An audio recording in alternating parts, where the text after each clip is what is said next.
Steve Hobin, our new Head of Commercial Operations here at Cheltenham Town. You've been in position now for a few weeks, a good chance to see the club. But can you tell us a bit about the role, because it's a very exciting one. I think the club are very happy to bring you in, and what you're going to be doing for the club in your position as Head of Commercial Operations. Yeah, thanks Richard. Well, it's great to be here first of all, and I think it's a real sign of intent really that the club have invested in a role like this. It's a very important role, I think, in terms of the club moving forward to try and establish ourselves as a serious kind of League One outfit. So delighted to be here. Lots and lots of plans in place already for next season and beyond. Trying to kind of drive the strategy going forward of the commercial operation.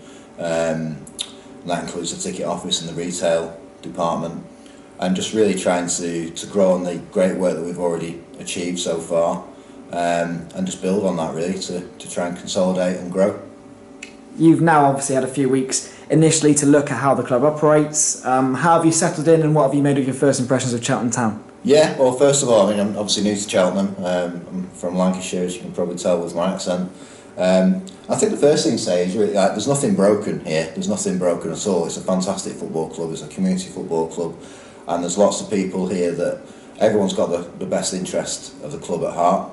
But in terms of what I want to try and do is really just try and drive the standards a little bit, look at short, medium, long-term objectives for the football club, install some kind of values and a vision as to where we want to get to off the field to try and match the kind of aspirations on the field. And I remember when I first started, actually, I saw an interview with Michael, and I've caught up with Michael about this sort of thing since.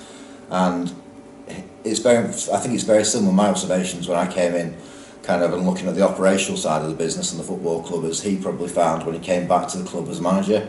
And it was just about little bits here and there, just the standards. And I think if marginally we can just increase the standards and put some process and strategy in place all across the off-field operation, then obviously we'll grow and we'll be more successful. So like I said, there's nothing broken, but I think with my kind of experience from higher up the leagues, if there's one thing that does do to help this football club, it's probably just drive the professionalism a little bit, increase the standards. And that's not saying that there's anything broken, as I mentioned before. It's just about those little attention to detail. It's how we turn up, it's how we look, it's the brand guidelines, it's about how we interact with our fan base, our customers, it's how we visit our guests from the supporting team. It's just about our hospitality, it's about making sure we get the ticketing right, the retail offering is right, and people should be expecting to receive a great service with Cheltenham Town, and almost want to just lose that kind of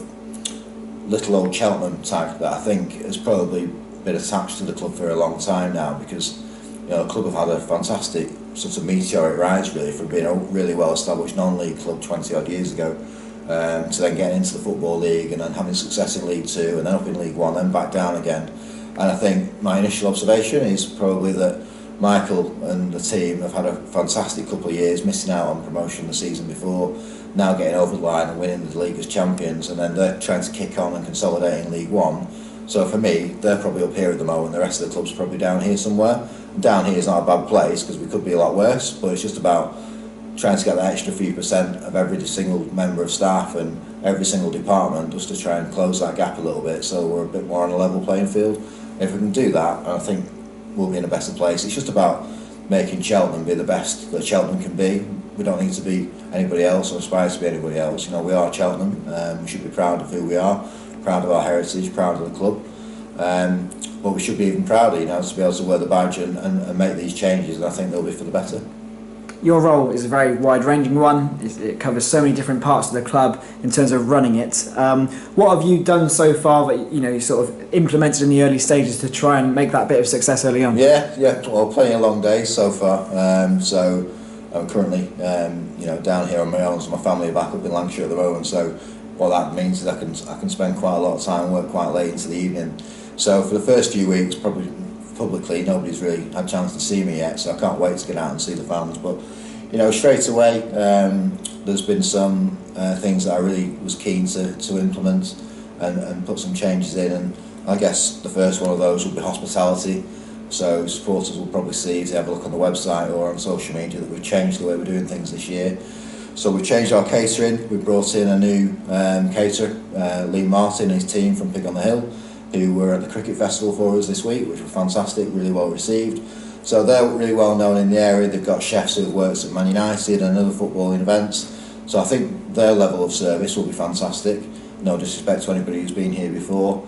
And then we're also opening a new lounge. So we've opened the Premier Suite, or we will be opening the Premier Suite. It's been renovated as we speak, as a premium hospitality package for next season, which offers us more space, more covers. It will enable us to be able to open up our hospitality areas to visiting supporters, which is important because obviously the more people can get in, the more money that we make.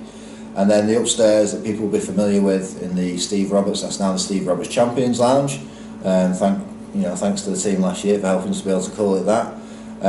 That remains the same, but what we are doing this year is changing the game. So of course, in League One, we need to make sure that we almost make the most of every opportunity we can get commercially. We've had a year of no income, so we've tried to bring the pricing in line with other League One clubs. I don't think we've gone too far with that, but we have obviously had to increase that a little bit.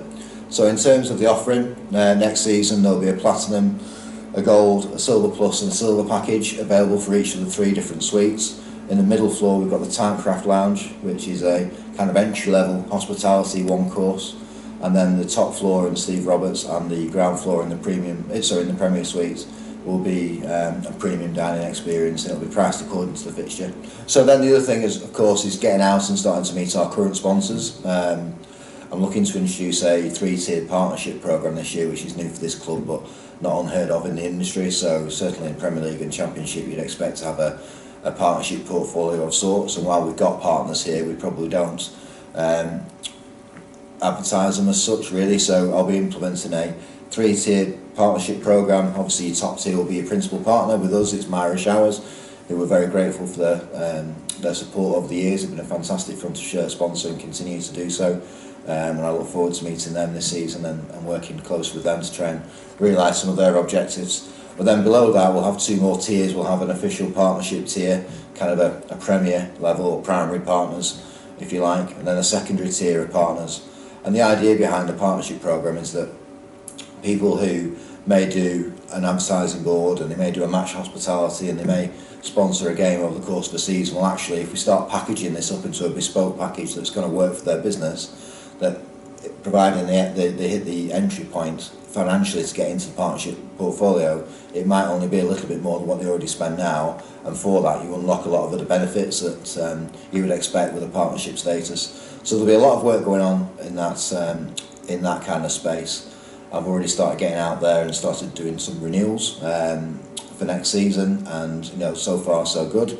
It's been great getting out and seeing people. It's been great being able to go out and take the trophy and show our sponsors and our partners the trophy, and that's gone down really, really well. So the partnership programme is key to any commercial operation in a football club. So that's a big thing that I'm looking to implement. And then outside of the partnership programme, there'll always be a product here for anybody who wants to come and advertise with us, whether that is an advertising board or whether it be on the scoreboard or whether it be doing something outside, something on a non-match day or on social media. There'll always be something for people to come and engage with the football club, but really the true value is getting into the partnership programme and unlocking all the different benefits and inventory that a partnership would bring you. So that's one thing. A fan zone is something else that I'm really excited to be working on at the moment behind the scenes. So obviously the weather is going to impact that, so it's not something we'd be looking to do all season long. It would be more of a trial basis this year, and then we can evaluate it and look at it for next year and see if we can do some more permanent fixtures outside. But certainly from the start of the season, while the weather's nice, in my head I've kind of got the first 6 games earmarked for a fan zone, which will be a case of having an outside bar, which will be supported by our brewing partners at St Austell Brewery, and we're very grateful for that relationship, who'll be supporting us with that.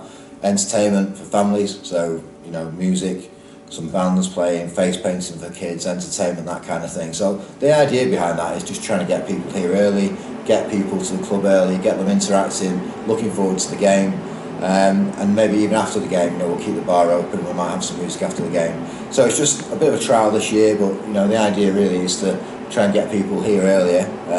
Obviously if they're here earlier, they're spending money within the football club, that helps us. Like I said before, we've had a year with no income.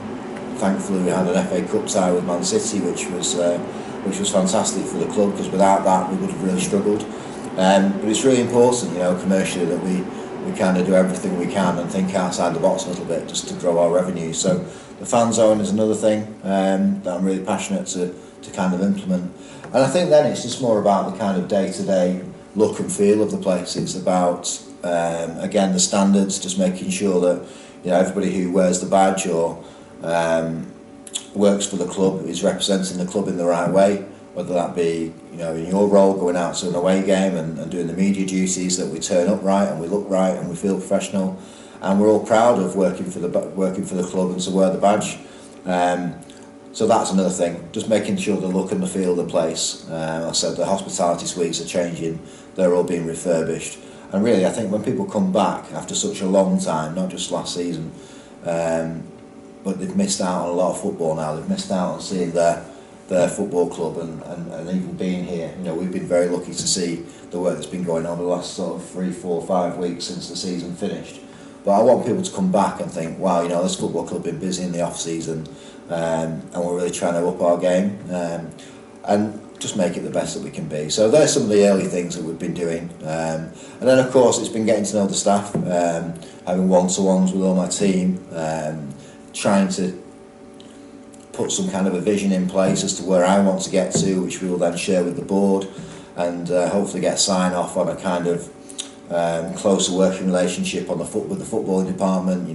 Myself and Michael and Mickey Moore, and just making sure that we work closer together, and nobody's got on each other's toes, but we all work together for the same kind of goal, and having one mission statement or one vision that doesn't matter what department you're in, that we all pull together in the same direction. So that's exciting, and I think that's the key to this, really. I think it's a really exciting time to be joining this football club on the back of a fantastic campaign last year. It's such a shame that the supporters couldn't see that, weren't here to witness it. It was fantastic seeing the celebrations from afar. In my case, after the League Two it was clinched and the kind of final day of the season, and the supporters were outside, was fantastic, and I just can't wait to welcome them in here, get to meet people, get to meet the supporters, do a little bit of a temperature check with them directly, and get out and see what they want us to implement going forward, because I think that's really important.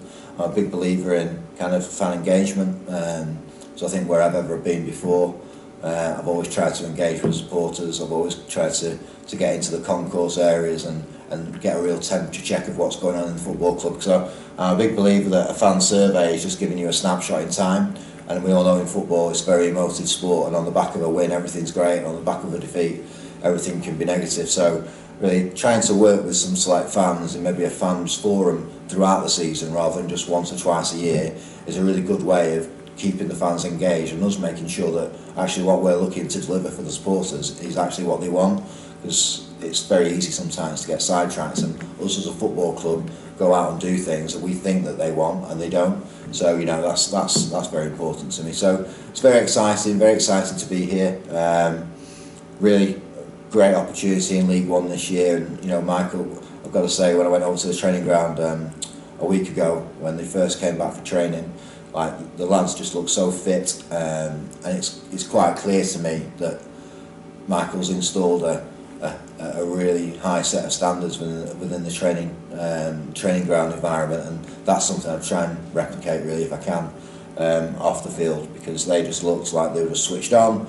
They all know what it's about for next season, and all speak very highly of the manager. The players were very friendly, coming over and introducing themselves to me, and really interested in where the club's going off the field. So I'm really keen to develop that relationship and kind of work and not hinder Michael, to make sure that we're all trying to work to the same objectives.